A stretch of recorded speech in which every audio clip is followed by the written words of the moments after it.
Press conference किए हैं, इसीलिए बहुत लंबी प्रेस कॉन्फ्रेंस नहीं करूंगा। आज जैसा तमाम लोगों को पता है कि बड़ा विरोध प्रदर्शन गांधी मैदान में वक्फ एक्ट को लेके था।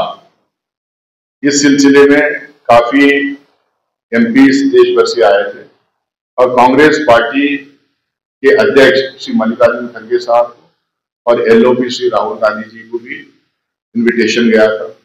यहाँ के ऑर्गेनाइजर्स चाह रहे थे हमारे दोनों सीनियर लीडर्स आए, लेकिन क्योंकि राहुल गांधी जी विदेश में हैं और मल्लिकार्जुन खड़गे जी बैंगलोर में हैं, उन्होंने दोनों ने ही अपना मैसेज भेजा था। आज इस जो प्रोटेस्ट रैली थी, मुझे लगता है कि मैं तो पहली बार इतनी बड़ी रैली देखा हूँ। मैदान में जो खचाखच भरा हुआ था और उतने ही लोग बाहर भी थे और वहां पर मल्लिकार्जुन खड़गे साहब का मैसेज हमारे बिहार प्रदेश कांग्रेस कमेटी के अध्यक्ष राजेश जी उस मैसेज को वहां पे पढ़ा और हमारे सीएलपी लीडर राहुल गांधी जी का मैसेज वहां पे पढ़ा और हमारी सारी कांग्रेस पार्टी की जो लीडरशिप थी वहां पे अपनी बात रखी। बहुत सारे लोगों के दिमाग में बात आ रही होगी कि आखिरकार वक्फ बिल पास हो गई, एक्ट हो गया, तो अभी भी क्यों विरोध चल रहा है?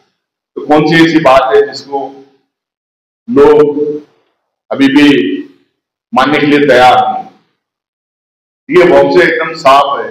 जिस तरह का एक्ट आया है पार्लियामेंट में, तो एक्ट पार्लियामेंट में कई सारे बिल्स आते हैं, पास भी हो जाते हैं। जो मौजूदा हुकूमत होती है उसके पास नंबर्स होते हैं, इसलिए पास हो जाते हैं। बीजेपी आरएसएस वक्फ का एक बिल लेके आके अल्पसंख्यकों की पहचान पे हमला करने की कोशिश की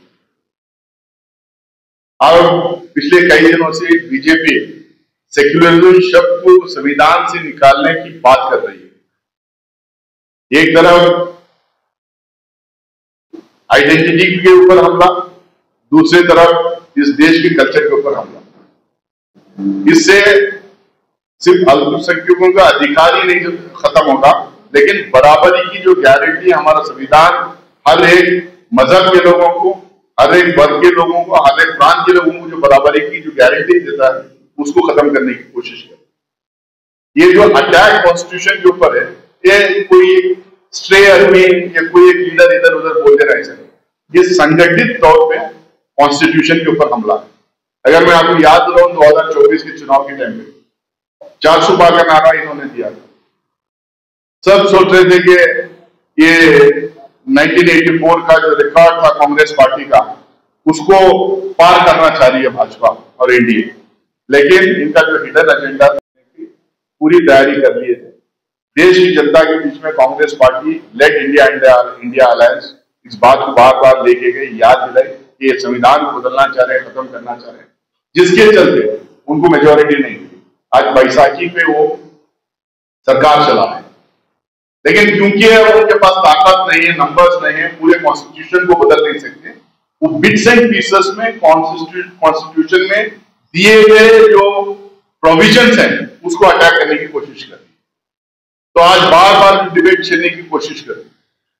मैं अभी कल हमारे दुबे जी को बता रहा था, जब संविधान के ऊपर बहस चल रही थी लोकसभा राज्यसभा में, सबसे बड़ी आपत्ति 2 अमेंडमेंट्स को लेकर उनको थी। नरेंद्र मोदी जी को उन्होंने भी वही आपत्ति जताई वहां पे, अमित शाह जी, नड्डा जी, राजनाथ सिंह जी, निर्मला सीतारमण जी, उनके सारे सीनियर लीडर हैं। Amendment number 1, amendment number 42 amendment. Amendment number 1 में क्या है? अमेंडमेंट नंबर 1 में रिजर्वेशन दिया गया था। अमेंडमेंट नंबर 1 में लैंड रिफॉर्म्स एक्ट लाए गए थे। अमेंडमेंट नंबर 1 में गैग ऑर्डर था हेट स्पीचेस के खिलाफ में। तो इनको उससे आपत्ति इसलिए, परेशानी इसलिए क्योंकि ये रिजर्वेशन के खिलाफ है। ये नहीं चाहते कि लैंड रिफॉर्म्स हो, गरीबों को जमीन दिया जाए, जो जमीन दी गई थी उसके खिलाफ है, क्योंकि लैंड लॉर्डिज्म के फेवर में रहते हैं, जागीरदारी चलाना चाहते हैं, ऊंच नीच समाज में बरकरार रखना चाहते हैं। और हेट स्पीचेस आज जो चला रहे हैं, जो हेट्रेड फैला रहे हैं, जो नफरत फैला रहे हैं, इसके खिलाफ जब भी गैग ऑर्डर आ गया। और दूसरी आपत्ति इनको थी अमेंडमेंट नंबर 42, उसमें क्या है? सेक्युलरिज्म और सोशलिज्म की बात। आज भी वही कह रही है सेक्युलरिज्म शब्द हटाओ, ये नहीं चाहते कि देश धर्मनिरपेक्षता के रास्ते पे चले, ये नहीं चाहते कि सबको बराबरी का हक हो, ये नहीं चाहते कि हमारी एक एगैलिटेरियन सोसाइटी यहाँ पे बने, सामंतवाद एक सोसाइटी समानता रहे समाज में, ये नहीं चाहते। तो इसीलिए जो बार बार ये डिबेट छेड़ने की कोशिश करते हैं। वक्त में क्या है, वक्त में क्या ऐसे प्रोविजन है जो मुसलमानों के लिए बड़े उनको लग रहा है कि बहुत दिक्कत उनको उससे होगी। ये चाहते हैं कि इनकी एक परमानेंट वोट बैंक इस देश में बनी रहे, और क्योंकि ये डेवलपमेंट और प्रोग्रेस के मुद्दों को लेकर चुनाव जीत नहीं सकते, ये चुनाव जीत ही नहीं सकते। इनका जो एजेंडा है, इनके जो मुद्दे हैं, क्योंकि डेवलपमेंट करवाना इनको आता ही नहीं। जितने वायदे आप 2014 से लेकर अब तक नरेंद्र मोदी जी ने इस देश के साथ किए थे, मैं दोहराना नहीं चाहूंगा। 2022 का उनका लक्ष्य था, सबको घर मिल जाएगा, किसानों की आय दुगनी हो जाएगी, 2-2 करोड़ नौकरियां मिल जाएंगी। 50 वायदे उन्होंने किए थे, वायदे पे उन्होंने खड़ा नहीं उतरा, पूरा नहीं कर पाए, और इसके बेसिस पे चुनाव जीत ही नहीं सकते। इसीलिए हमेशा एक एक मुद्दा लेके आते हैं। वक्त में एकदम साफ साजिश है कि परमानेंट जो है इनका वोट बैंक बन जाएगा। कैसा वोट बैंक बन जाएगा? ये बिल जिस दिन लागू हो जाएगी, पूरे प्रोविजंस इसमें है दंगे फसाद करवाने। अब इन्होंने उठा के बोल दिया कि वॉक बाय यूजर नहीं रहेगा।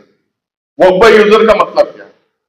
अब उनको ये पता नहीं। हमने इस बात को वहां पे रखी थी पार्लियामेंट के अंदर, जेपीसी के अंदर, सिर्फ वॉक बाय यूजर नहीं, इस देश के अंदर टेम्पल बाय यूजर भी है, चर्च बाय यूजर भी है, मठा बाय यूजर भी है, गुरुद्वारा बाय यूजर भी है।